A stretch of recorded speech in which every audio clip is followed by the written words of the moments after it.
El ejército israelí afirma estar verificando reportes de que Hamás ha entregado a la Cruz Roja un cuerpo que aseguran es el de la rehén Shiri Vivas.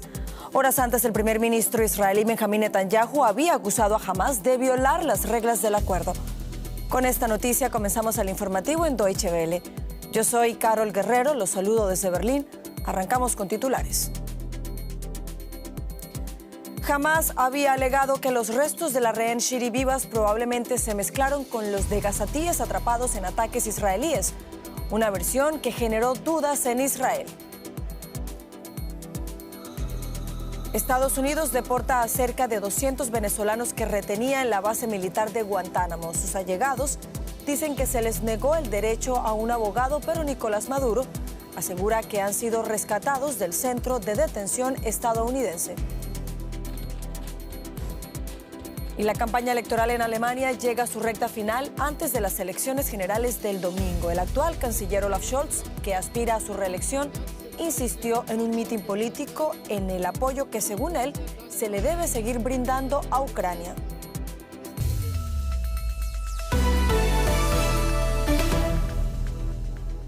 Israel verifica reportes que aseguran que Hamás habría entregado esta noche a la Cruz Roja el cuerpo de la mujer israelí de origen argentino y peruano Shiri Vivas.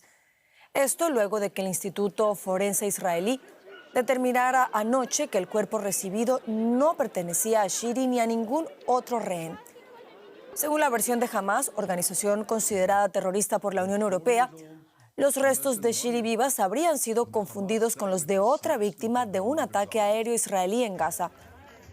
Horas antes, el gobierno de Benjamín Netanyahu había acusado a Hamás de incumplir el acuerdo de alto al fuego en Gaza al no entregar los restos mortales de la mujer este jueves como estaba previsto. Netanyahu ha calificado el hecho como una cruel violación del acuerdo. Y para ampliar informaciones, volvemos a Tel Aviv con la periodista Maya Siminovich, a quien saludamos a esta hora. Maya, buenas noches. ¿Qué más se sabe sobre estos reportes de que el cuerpo de Shiri Vivas ya ha sido entregado a la Cruz Roja? Hola, Carol. Efectivamente, la Cruz Roja transporta un cuerpo de una rehén israelí que Hamás dice que es el de Shiri Vivas. El ejército israelí está a punto de recibirlo. En el momento que lo reciba va a ser como sucedió ayer, va a revisar que en ese cajón no hay bombas o algún artefacto peligroso o propagandístico y va a proceder a llevar el cuerpo al Instituto Forense de Abu Kabir, como hizo ayer, donde se confirmó efectivamente que los hijos de los Vivas eran identificados y también Oded Lifshitz. Hoy va a pasar lo mismo. Aquí en Israel nadie se atreve a decir que esta es efectivamente Shiri.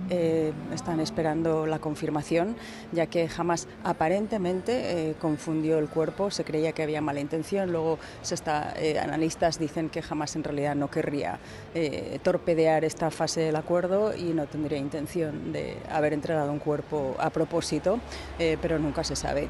Y lo que se sabe hoy, lo que se supo hoy de manera bastante brutal y contundente es que los dos niños Vivas, Kfir y Ariel, no murieron, como dice Hamás, por bombardeos israelíes, sino que el ejército israelí dice que el Instituto Forense confirma que murieron por las manos de sus secuestradores, un eufemismo para decir que fueron estrangulados, y después sus cuerpos fueron violentados de diferentes maneras para ocultar este hecho. Vaya, para mañana, de otra parte, se espera la liberación de 6 rehenes más. ¿Qué expectativas hay con estas liberaciones? Se espera que se liberen estos 6 rehenes, 6 varones. 4 de ellos fueron secuestrados el 7 de octubre, 3 de la fiesta Nova y 1 del kibbutz Be'eri. Y hay 2 que ingresaron por su propio pie en Gaza. Son 2 personas, uno de origen etíope y otro beduino, ambos israelíes, y que llevan ahí nada menos que 10 años. Uno ingresó en 2014 y el otro en 2015. Y los esfuerzos de su familia por liberarlos han sido realmente vanos hasta ahora. Se espera que todos ellos sean liberados vivos a horas de la mañana en Israel. Y a cambio Israel va a liberar a 602 presos y detenidos palestinos. De los presos se cuentan las docenas que tienen cadenas perpetuas por ataques terroristas contra Israel y van a ser liberados en diferentes lugares de Cisjordania, de Gaza y probablemente también a Egipto. Maya Siminovich en Tel Aviv, gracias por estas informaciones. Gracias, Carol. Y este viernes ha tenido lugar en Riad, capital de Arabia Saudita, una reunión informal con 8 dirigentes árabes para abordar la reconstrucción de la Franja de Gaza. Se trata de una propuesta que surge como alternativa al plan presentado por el presidente de los Estados Unidos, Donald Trump, que contempla reubicar a los palestinos en otros países árabes.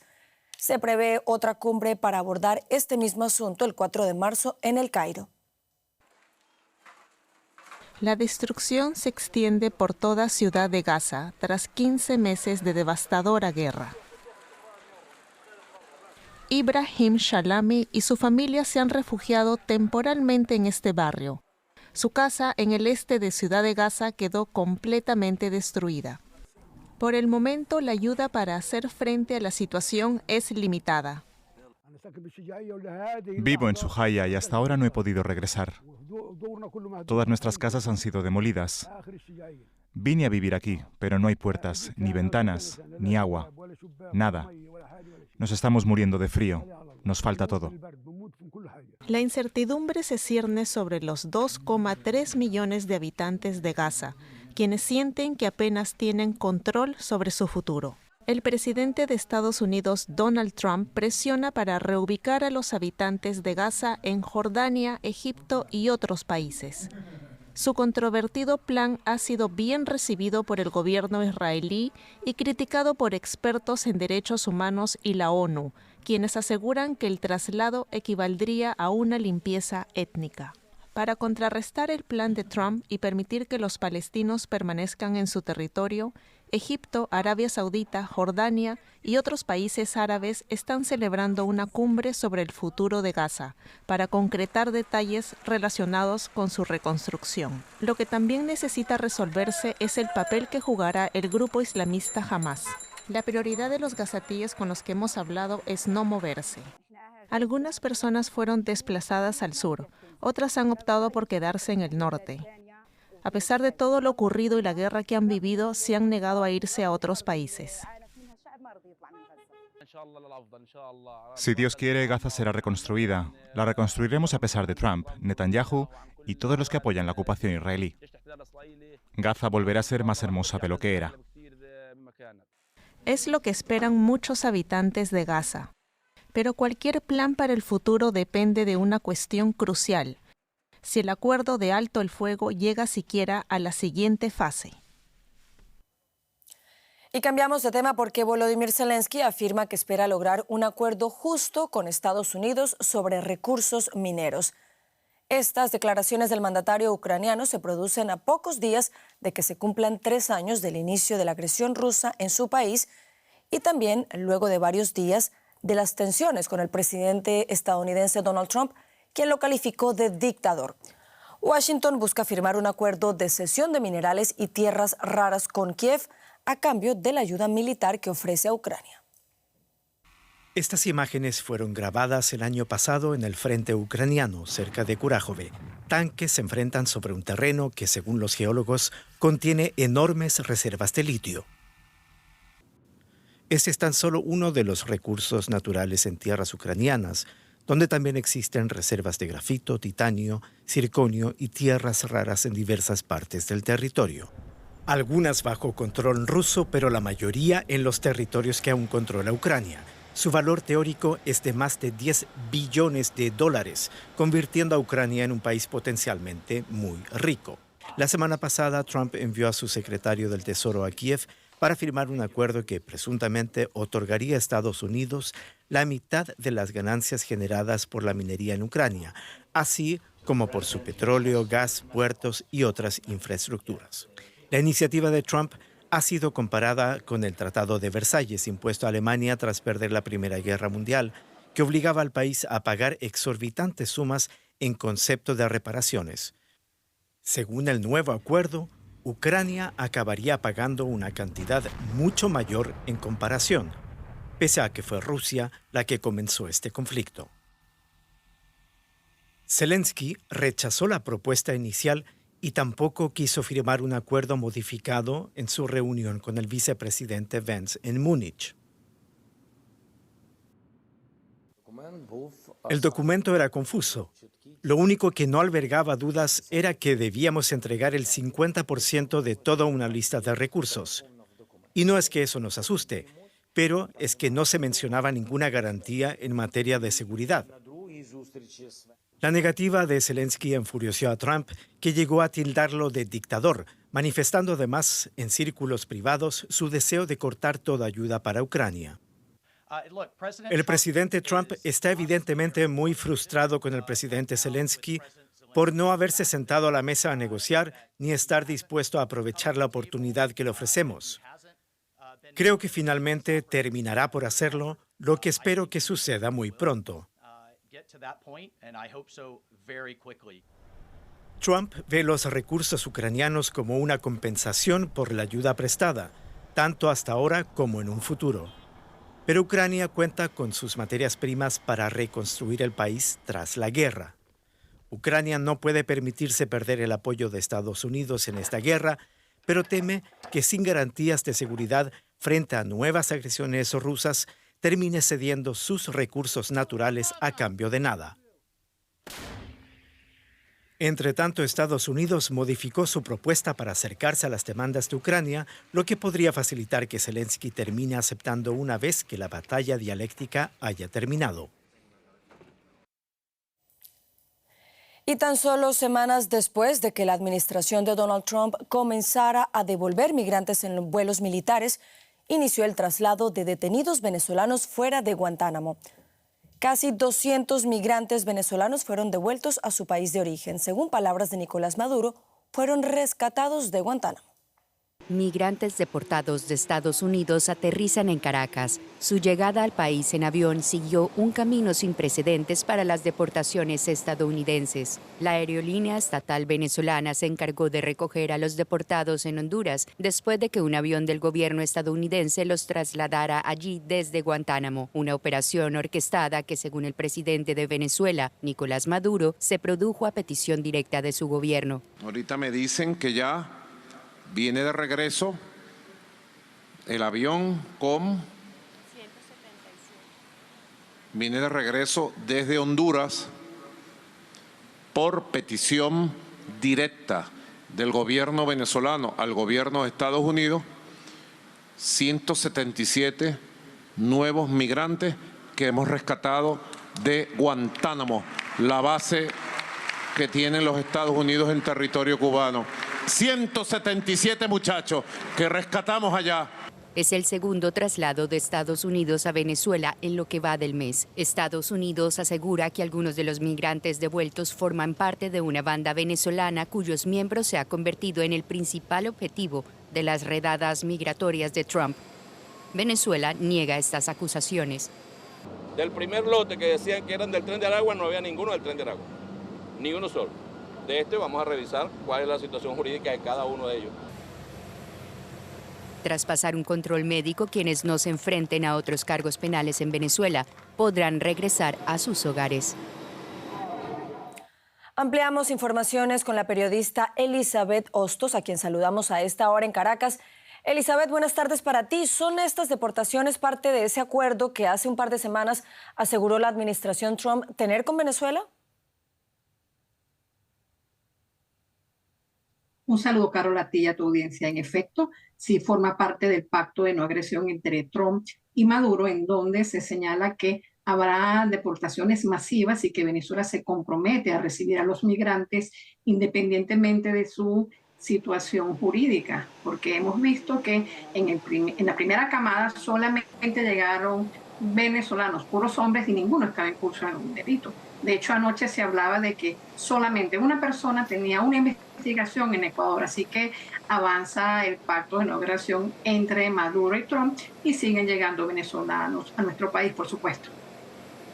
A propósito de esto que tú dices, el presidente de los Estados Unidos, Donald Trump, había dicho que las deportaciones serían principalmente de miembros del Tren de Aragua.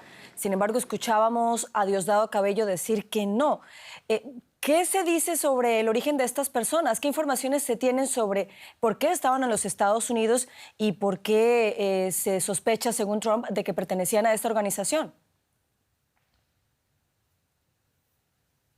Sí, es un tema de opacidad en la información porque nadie tiene precisión de dónde estaban estos migrantes antes de Venezuela. Algunos señalaban extraoficialmente que estaban en Ecuador, otros en Perú, otros llegaron a los Estados Unidos con visa, pero en todo caso, algunos de estos migrantes estaban presos por delitos menores en los Estados Unidos, pero no se ha comprobado que ninguno esté en la directiva o activamente involucrado en crímenes a los que se adjudica el Tren de Aragua. Entonces esa es una información que tiene que surgir a propósito de lo que declaren los migrantes deportados y sus familiares. Estamos a la espera de que alguien diga qué fue lo que pasó realmente, pero en todo caso, oficialmente no hay ningún directivo del Tren de Aragua o algún militante de esa organización terrorista, Carol.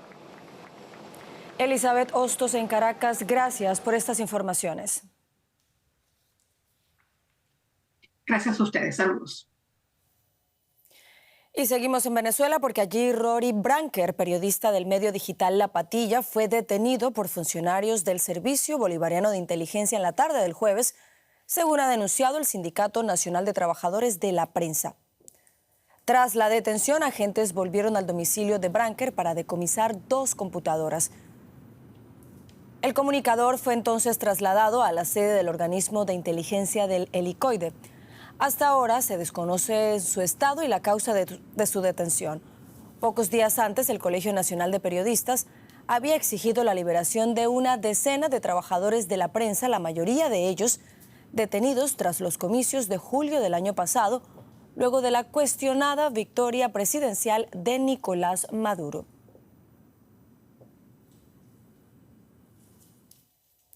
Y ya nos acompaña Rosa Casals, es decir, que es momento de pasar a la economía. Rosa, ¿con qué arrancamos? Con la mirada puesta en Argentina, porque el escándalo en torno a Milei sigue dando de qué hablar, Carol. El medio británico The Economist se sumó este viernes a las repercusiones internacionales sobre el escándalo cripto que involucra al gobierno argentino de Javier Milei. El mandatario promovió en redes un nuevo token, Libra, una meme coin, que son criptomonedas inspiradas en memes de internet, bromas o tendencias virales. La Libra aumentó exponencialmente su valor para derrumbarse de manera abrupta. El criptoescándalo que golpeó al gobierno estalló con el tuit de Milei del viernes 14 de febrero. La caída de su valor se produjo después de que el 80% del circundante estuviera concentrado en 5 billeteras que fueron las que se quedaron con las ganancias. Esas carteras retiraron casi 90 millones de dólares antes de que la criptomoneda Libra se desplomara. The Economist asegura que Milei imitó a su par estadounidense Donald Trump, quien lanzó su moneda meme Trump días antes de la toma de posesión. Vamos hasta Buenos Aires en busca de más detalles sobre este escándalo. Nos acompaña el periodista Francisco Jueguen. Francisco, muchas gracias. ¿Cómo estás? El periódico argentino Clarín, Francisco, habla de cientos de insiders que tenían información privilegiada sobre el lanzamiento del token Libra que promocionó Milei. ¿Qué puedes decirnos al respecto? ¿Qué tal, Rosa? ¿Cómo les va? Sí, efectivamente, lo que conocimos aquí a través de esa nota es efectivamente, yo lo podría resumir en 3 cuestiones. En principio, que esto se cocinó a fuego lento, ¿no? Que se planificó, que no tuvo que ver con algo espontáneo que se le ocurrió al presidente ese viernes 14 a las 7 de la tarde aquí en la Argentina.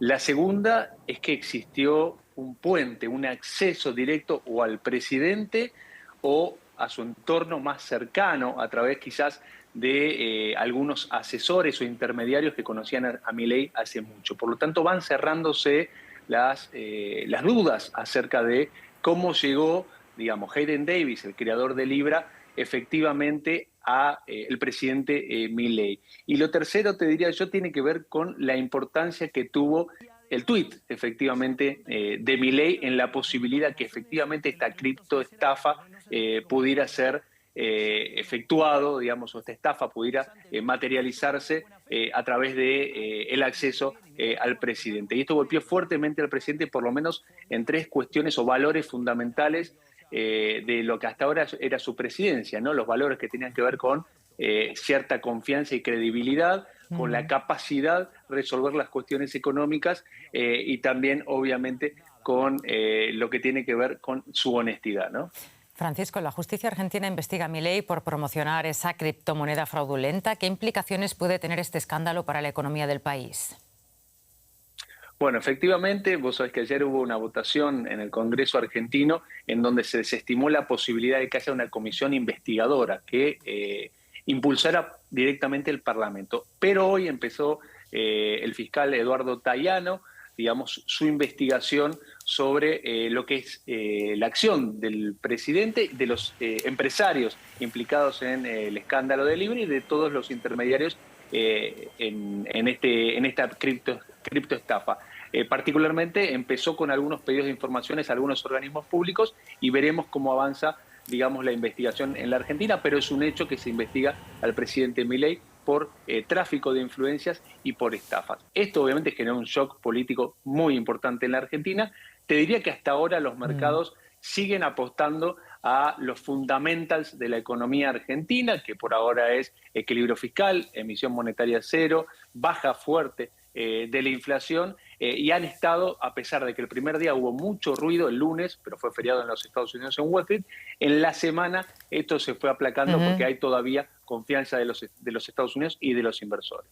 Francisco Jueguen, muchísimas gracias por todos estos detalles. Un placer.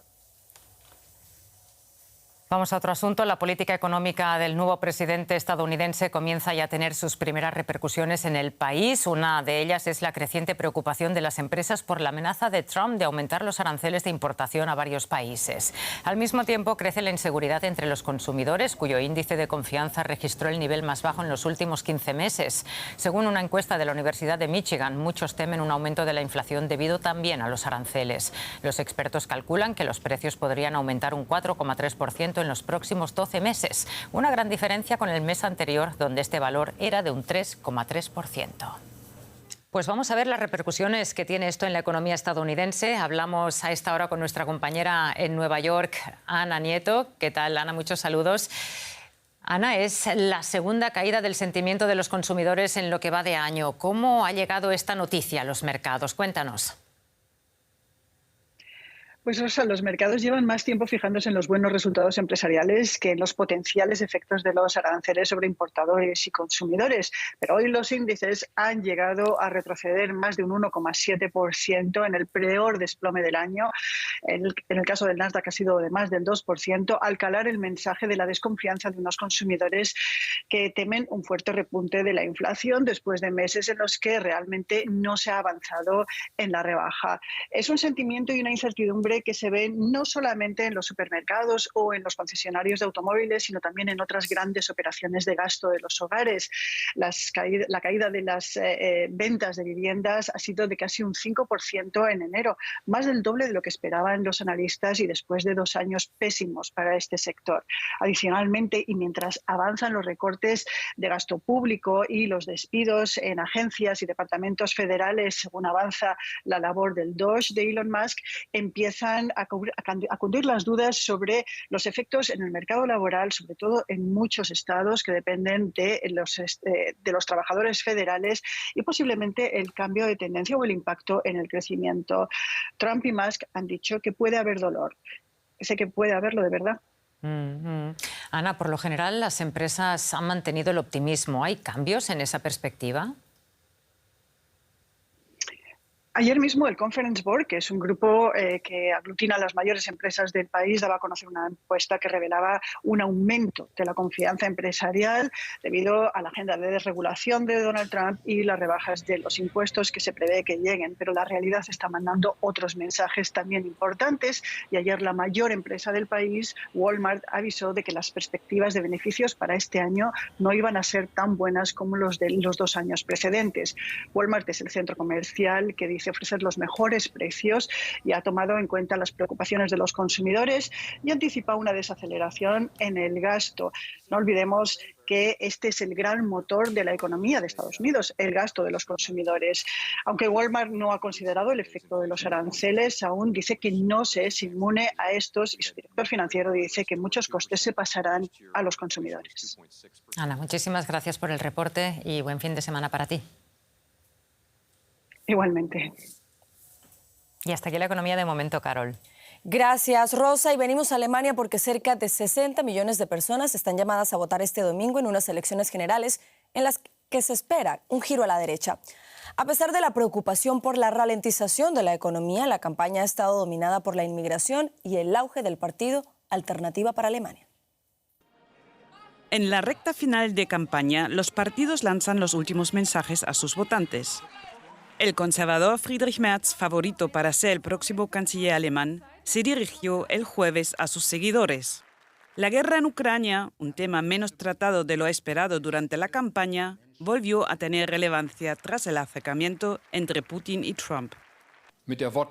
Tras los comentarios de Donald Trump sobre Zelensky y Ucrania, es evidente lo que está pasando. La brecha entre ambos lados del Atlántico se ha vuelto más profunda.